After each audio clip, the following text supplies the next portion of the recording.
2019 में आप Pakistan cricket board के साथ वाबस्ता हुए और हाई परफॉर्मेंस सेंटर, तो आप को अब लगभग चौथा साल है पाकिस्तान क्रिकेट बोर्ड के साथ, तो मुतमईन है आप या आप समझते हैं कि हर चीज़ में बेहतरी की गुंजाइश होती है, तो आपके काम में भी बेहतरी की गुंजाइश है?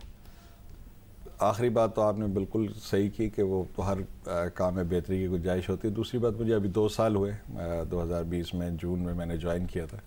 और काफ़ी काम हुआ। और जहाँ तक आपने बात की, स्ट्रक्चर भी चेंज हुआ, वो कॉन्स्टिट्यूशन के हिसाब से स्ट्रक्चर चेंज हुआ। जहाँ तक क्रिकेटिंग पॉइंट ऑफ व्यू से अगर इस स्ट्रक्चर को देखें तो मेरे ख़्याल से एक बहुत ही टफ क्रिकेट का स्ट्रक्चर है, जहाँ पे क्रिकेट का स्टैंडर्ड डेफिनेटली बेहतर हुआ है। इसके साथ जो दूसरी चीज़ें जुड़ी हैं वो अपनी जगह पर हैं, जैसा कि आपने भी कहा, लेकिन हमारी कोशिश ये है कि और ज़्यादा जॉब्स क्रिएट करें। और इसी तरीके से आपने देखा होगा कि हमने कोचेस की नई जॉब्स क्रिएट की और 93 कोचेस हमने डिस्ट्रिक्ट क्रिकेट में भी रखे। हमें भी एहसास था कि काफ़ी प्लेयर्स की जॉब गई है, तो हमने दूसरी अपॉर्चुनिटीज़ क्रिएट की हैं। जहाँ तक हाई परफॉर्मेंस सेंटर का काम है, हाई परफॉर्मेंस सेंटर जो है पिछले 2 साल से आपको पता है कि जिस तरह कैंप्स होते थे उस तरह कैंप्स तो नहीं हुए, लेकिन काफ़ी दफ़ा हमने पाकिस्तान टीम के साथ उसको हेल्प करने की कोशिश की और उसके साथ लगे रहते हैं। और जो भी प्लेयर पाकिस्तान टीम से वापस आता है वो भी वहाँ पे आता है और काम करते रहते हैं उसके साथ। तो मेरे ख़्याल से जो प्रोग्रेस है, अगर आप देखें पाकिस्तान टीम की परफॉर्मेंस, पाकिस्तान टीम के खेलने का तरीका, मेरे ख़्याल से काफ़ी डिफरेंस आपको नज़र आएगा पिछले 1 साल के अंदर, 6 महीने के अंदर। ठीक हो गया। नदीम खान साहब की गुफ्तगू सुनी अब्दुल माजिद भट्टी साहब, और जब chairman cricket board Ramiz Hasan Raja Karachi में प्रेस कॉन्फ्रेंस करते हैं या लाहौर में प्रेस कॉन्फ्रेंस करते हैं, और अमूमन हमने यही देखा है कि director Pakistan cricket board media and communication Samiul Hasan Burney साहब जो है वो पहले माइक चेयरमैन क्रिकेट बोर्ड के सुपुर्द करते हैं कि वो अपना इब्तिदाई कलिमात अदा करें। तो नदीम खान साहब काफ़ी दिन के बाद हमारे पास आए, इनका हक बनता था कि इनको मौका दिया जाए। ठीक है, उन्होंने वो रमीज़ हसन राजा की तरह 18 मिनट या 20 मिनट ले ही लिए,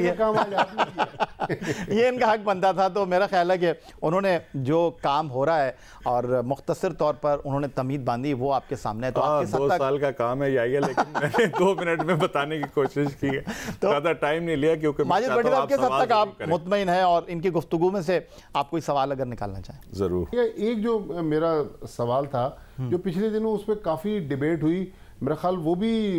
नदीम खान के अंडर में ही इशू आता है, ये जो ड्रॉप इन पिचेस का पाकिस्तान क्रिकेट बोर्ड ने एक शोशा छोड़ा और उसके बाद फिर रमीज़ राजा ने कहा कि ड्रॉप इन पिच तो यहाँ लाना मुमकिन ही नहीं है, उसके लिए तो अरबों रुपए फ्लाइट पे लग जाएंगे और इतना बड़ा जहाज़ भी नहीं है जिसके अंदर वो ड्रॉप इन पिच लाई जाए। तो आज ही वो जो एडिलेड के क्यूरेटर हैं वो पाकिस्तान पहुंचे, तो मैं ये जानना चाह रहा था कि अब जब ड्रॉप इन पिचेस वहाँ से यहाँ तो आ नहीं रही, तो अब क्या पाकिस्तान में ड्रॉप इन पिचेस बनेंगी या ऑस्ट्रेलिया से जो मट्टी आई है, इस बारे में मैं इनसे जानना चाह रहा हूँ कि क्या मामला आगे बढ़ रहे हैं। सर सीधा आप पूछ लेना कि हाई क्वालिटी की बात थी, तो हाई परफॉर्मेंस सेंटर के डायरेक्टर से कोई इनपुट ली थी राजा साहब ने ये गुफ्तगू करने से पहले? देखें, बात बिल्कुल आपने जैसे कहा क्वालिटी पिचेस की है, चाहे वो ड्रॉप इन हो, चाहे वो हमारी अपनी पिच हो, चाहे वो जो नॉर्मल पिच होती है घासी पिच वो हो। बात यह है कि क्वालिटी पिचेस होनी चाहिए, क्वालिटी पिचेस होंगी तो क्वालिटी क्रिकेट होगी, इसमें तो कोई दो राय नहीं है। जहाँ तक बात है पाकिस्तान की पिचेस की, आपको हम सब जानते हैं, हमने भी इतने अरसे 30-35 साल से इस क्रिकेट में इन्वॉल्व है। पाकिस्तान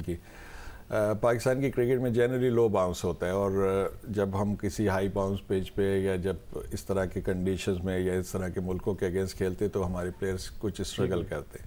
तो इसके लिए हम चाह रहे हैं कि मुख्तलिफ तरह की पिचेस हों, इसीलिए ये ऑस्ट्रेलिया के जो ये एक्सपर्ट हैं, एडिलेड के जो डेमियन आए हैं, ये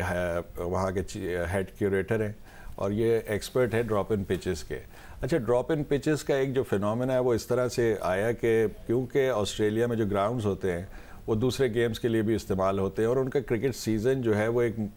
गर्मियों में चलता है और सर्दी में वो क्रिकेट खेलते नहीं हैं, तो वो सर्दी में ग्राउंड जो है किसी और चीज़ के लिए इस्तेमाल होते हैं, तो इसलिए वो ड्रॉप इन पिच लगती है, और जब सीज़न ख़त्म होता है वो ड्रॉप इन पिच निकाल ली जाती है और वो फिर उधर वहाँ पर दूसरे गेम होते हैं। तो ड्रॉप इन पिच का तो आइडिया ये आया था जो इंटरनेशनल क्रिकेट में इंट्रोड्यूस हुई। बात ये थी कि हमें ऑस्ट्रेलियन पिचेस चाहिए थी, और हमें मतलब कि हम चाह रहे थे कि ऑस्ट्रेलिया से हम मट्टी मंगाएं, को देखें कि हम, क्योंकि जो कंटेंट ऑफ क्ले है वो ऑस्ट्रेलिया की मिट्टी में ज़्यादा है, जिसकी वजह से वो स्ट्रॉन्ग और कॉम्पैक्ट होती है और जिसकी वजह से बाउंस बढ़ता है। तो उसके लिए हमने मिट्टी मंगाई है, फिर वो जो एक्सपर्ट हैं उनको भी बुलाया है, और अभी हमने कोचेस के साथ और क्यूरेटर्स के साथ उनकी वर्कशॉप्स रखी हुई हैं, और साथ साथ हमने मिट्टी भी मंगाई है ऑस्ट्रेलिया से, जिसको वो प्रिपेयर करेंगे यहाँ रहते हुए हमारे क्यूरेटर्स और कोचेस के सामने। हम चाहते हैं कोचेस भी लर्न करें कि किस तरीके से पिचेस बनती है और उसका क्या बिहेवियर होता है, क्योंकि ये हमेशा डेवलपमेंट ऑफ प्लेयर्स में प्लेयर के डेवलपमेंट में बहुत काम आता है कि अगर आपको पिच का बेहतर आइडिया। तो ये सारी चीज़ें चल रही हैं।